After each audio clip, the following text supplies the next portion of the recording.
Picture चालू करो बे। चल देख, आराम से देख, आराम से देख, आराम से देख।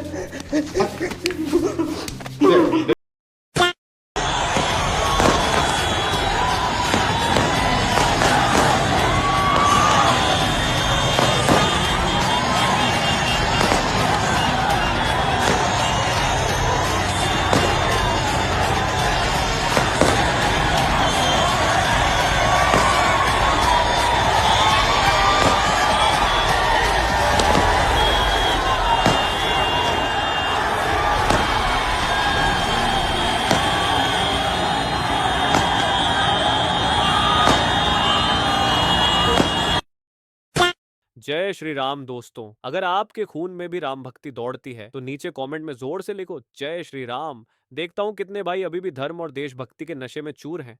अब देखो भाई, चैनल का नाम तो सस्ते नशे है, लेकिन यहाँ नशा सिर्फ दो चीजों का मिलता है, ज्ञान का और मनोरंजन का। तो आ जाओ इस मस्त सफर में जहाँ दिमाग खुलेगा, हंसी रुकेगी नहीं। और हाँ, जिसने वीडियो लाइक और चैनल सब्सक्राइब नहीं किया वो अगली बार महंगे नशे की दुनिया में भटकता नजर आएगा। चलो वीडियो शुरू करते हैं। जय श्री राम।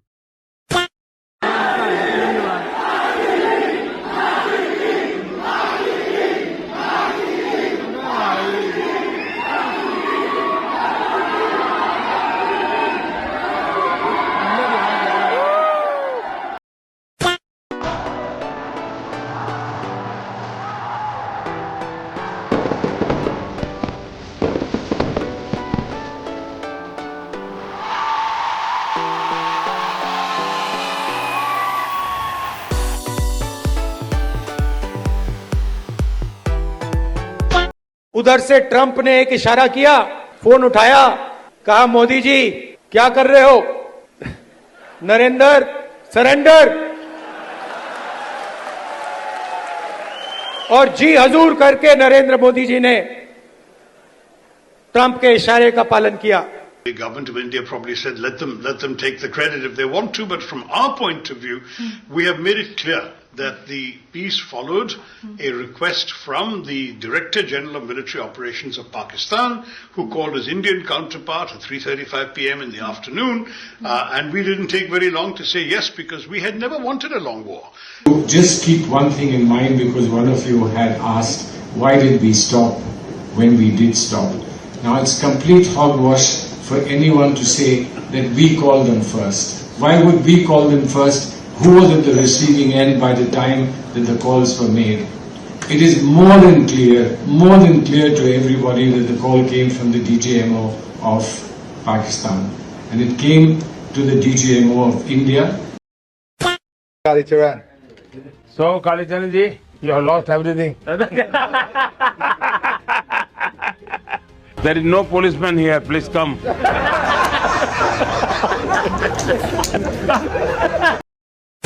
गलती राहुल गांधी की नहीं है, गलती राहुल गांधी के पूर्वजों की है, जिन्होंने सीख ही ऐसी दी थी कि सत्ता के लालच में आप देश के दो टुकड़े कर सकते हो। देश में जो सरहदें खींची वो एक बात थी, लेकिन जब इंसान के टुकड़े हुए उसका हिसाब कांग्रेस पार्टी न तब कर पाई थी न कभी कर पाएगी। धर्म के नाम पर राजनीति करना, धर्म के नाम पर लोगों को बांटना जैसे पेशा बन गया राहुल गांधी का और कांग्रेस पार्टी का। आपने अपने आप से हिंदुओं को तो दूर करा ही है, साथ ही साथ मुसलमानों को भी दूर किया है। क्योंकि जो व्यक्ति अपने आप को यह कहता है कि मैं जनई उद्धारी हूं और फिर भी भगवान श्री राम के अस्तित्व पर सवाल उठाता है, भगवान के भव्य मंदिर अयोध्या के राम मंदिर का विरोध करता है, वो जब अपने धर्म का नहीं हो पाया तो पराये धर्म के लोगों का क्या भला करेगा। मैं उस सोच की तरफ आगे बढ़ रही हूं जो कांग्रेस पार्टी की सोच है। आज कांग्रेस पार्टी की जो परंपरा निरंतर रही है, चाहे वो धर्म निरपेक्षता के साथ काम करना हो, चाहे अल्पसंख्यक और हर समुदाय के लोगों को साथ लेकर आगे बढ़ना हो, कांग्रेस पार्टी का इतिहास रहा है कि इंक्लूसिव पॉलिसीज पे काम करेंगे। अभी मैं सोशल मीडिया पे ऐसे ब्राउज कर रहा था तो मैंने देखा ये पाकिस्तानी बच्चे बहुत सारी मीम्स और रील्स और बड़ा सारा कंटेंट बना रहे हैं कि इंडिया ने इंडस वाटर ट्रीटी को अबोरोगेट कर दिया। तो देखो हमारे यहाँ तो कुछ भी नहीं हुआ, ये दिखाने के लिए वो फनी वीडियोस बना रहे हैं। कोई लड़का कहता है कि इंडिया वालों थोड़ा सा पानी भेज दो, मेरे मुंह पे साबुन लगाया मैं धो लूँ। Very nice. कोई लड़की बोलती है कि इंडिया ये बता दो कि मैं वॉर के लिए कैसे कपड़े पहन के आऊँ, लहंगा चलेगा क्या? कोई लड़की बोलती है कि पिंक कलर के बॉम्ब डालना। तो मैं इनको बताऊं कि बच्चे, तुम ज़रूर 99 के बाद में पैदा हुए हो, क्योंकि तुम्हें इसीलिए नहीं पता कि वॉर में क्या होता है। तुम्हें इसीलिए नहीं पता कि कारगिल में किस तरह तुम्हारी पाकिस्तान आर्मी ने तुम्हारे सोल्जर्स की लाशों को डिसओन कर दिया था, जिनका जनाजा हमने इंडियन आर्मी ने पढ़ा। तुम अगर और थोड़ा पहले पैदा हुए होते या तुमने पढ़ा होता, जो पाकिस्तान में कल्चर नहीं है, पर अगर तुमने पढ़ा होता तो तुम्हें पता चलता कि 1971 में नियाजी ने और उसके 93,000 पाकिस्तानी सोल्जर्स ने किस तरह से अपने खाकी वाले पैंट उतारे थे और इंडियन आर्मी के सामने घुटनों पे आ गए थे। पर तुम्हें ये नहीं पता।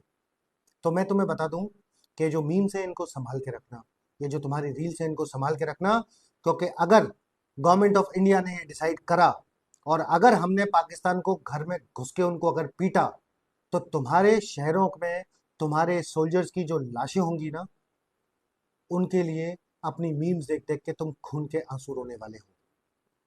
बच्चे, ये वॉर की बातें हो रही हैं, मजाक नहीं चल रहा। तुम्हें सर छुपाने को जगह नहीं मिलेगी, तुम्हें भागने को जगह नहीं मिलेगी, और जो तुम मीम्स बना रहे हो, तुम्हारे आंसू कम पड़ जाएंगे। पानी तो इंडिया शायद फिर भी ना छोड़े, पर उन्हीं आंसुओं को पी लेना फिर। जय Hind.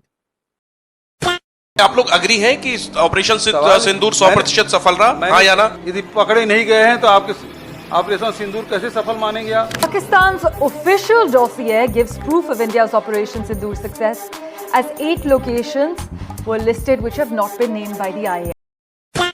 When I was asked about losses on our side, I said these are not important. The results and how you act is important. So it would be not very correct to talk about losses, means numbers, etc. Means I'll give a detailed kind of an answer on this.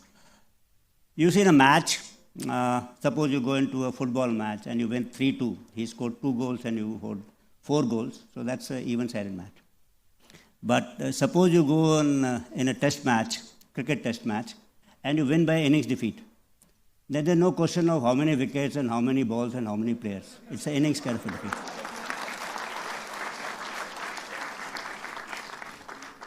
But since there is always this inquisitivity as to the result of your strikes, which was visible, which was more in psychological domain and what was visible to us, all of us, means not to us, to globally, to everyone.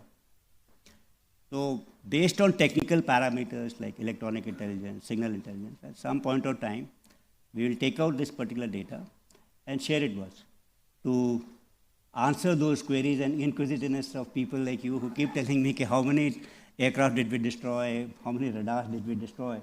We will make a rough assessment of that and come out with that shortly. ये phone जो है, ये अदानी अंबानी जैसे लोग बेचते हैं हिंदुस्तान में।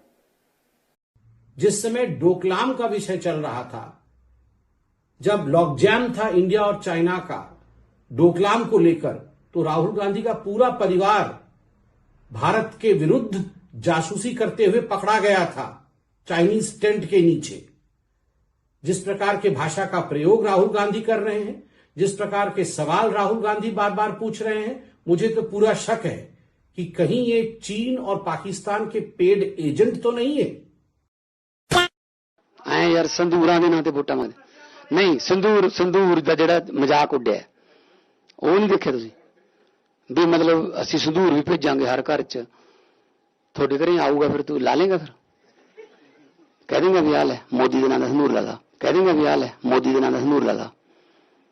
ਇੱਕ ਵਨ ਨੇਸ਼ਨ ਵਨ ਹਸਬੈਂਡ ਇਹ ਸਕੀਮ ਹੈ, ਵਨ ਨੇਸ਼ਨ ਵਨ ਹਸਬੈਂਡ ਇਹ ਸਕੀਮ ਹੈ।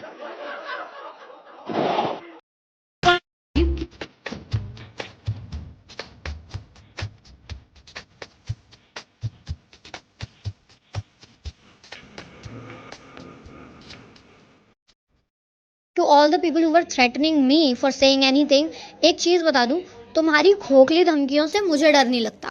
जो तुम बोल रहे हो तुमको हम जेल में डलवा देंगे, तुम पे FIR कर देंगे, as long as I know कि फ्रीडम ऑफ स्पीच की लिमिटेशन कहाँ तक है, तुम मेरा कद्दू कुछ नहीं बिगाड़ लोगे, और हम तो तुम्हारा बिगाड़ सकते हैं। अब एक बंदे पे FIR हुई है, अब जितने दिखेंगे ना, जितने भी लेफ्टिस्ट माइंड दिखेंगे, सब पे FIR की जाएगी। और जो मुझे काफ़ी सारे कमेंट्स ये भी थे कि अच्छा हुआ FIR कर दी उसने, अगर कानून हाथ में ले लेते ये लोग तो और ही बुरा हो जाता। तो एक चीज़ बता दूं तुम्हें, कानून हाथ में ले लेती 20% मेजॉरिटी, तो कानून हाथ में 80% वाले भी ले सकते हैं। धमकाने की कोशिश मत करना इस पे। इफ़ यू थिंक कि कोई एक बार सो रहा है तो सोता ही रह जाएगा, ऐसा नहीं होने वाला। जो तुम्हारा ये पाकिस्तान बनाने की कोशिश कर रहे हो ना, वो नहीं बनने वाला। या तो यहाँ जस्टिस दोनों को मिलेगी, वरना तुम्हें भी पता है क्या होगा। और एक और चीज़ बोलनी थी कि टू ऑल द पीपल, मैं साफ साफ बोलना चाहती हूँ कि I am not a Muslim hater. सबसे पहले I am not a Islam hater, लेकिन जो भी मेरे रिलीजन को हेट करेगा और मोर ओवर जो मेरे नेशन को हेट करेगा, बी इट हिंदू, मुस्लिम, सिख, ज्यू, एनीवन, आई डोंट केयर, वो बंदा मेरा टारगेट है फॉर श्योर। तो अब इसके आगे कोई भी कहानी बनानी है तो बनाओ, आई डोंट केयर। बाकी मैं आप लोगों से भी चाहती हूँ कि अपने धर्म के बारे में सुनो मत, अपने नेशन के अगेंस्ट सुनो मत। कोई भी अगर किसी के भी रिलीजन को डिसरिस्पेक्ट कर रहा है ना, स्पीक अप फॉर इट। अभी ये वजाहत खान का केस अगर हम लोग निकाल के ही नहीं लाते बाहर, हम लोगों ने जो वीडियोस बनाए हैं, जो पब्लिक ने बोला है इसके बारे में, अगर कोई नहीं बोलता, कोई केस फाइल नहीं करता, ये डरा नहीं होता। अब क्यों? अब इस स्लीपर सेल की हवा निकल गई। We can. My enemies are many, my equals are none. In the shade of olive trees, they said Italy could never be conquered. इस 21वीं सदी में नरेंद्र मोदी कभी भी देश के प्रधानमंत्री नहीं बनेंगे। In the land of pharaohs and kings, they said Egypt could never be humble. मैं नरेंद्र मोदी जी को कहना चाहता हूँ, मोदी जी इस जन्म में तो आप हमको नहीं हरा सकते। In the realm of forest and snow, they said Russia could never be tamed. Now they say nothing. They fear me like a force of nature, a dealer in thunder and death. I say, I am Napoleon. I am Emperor.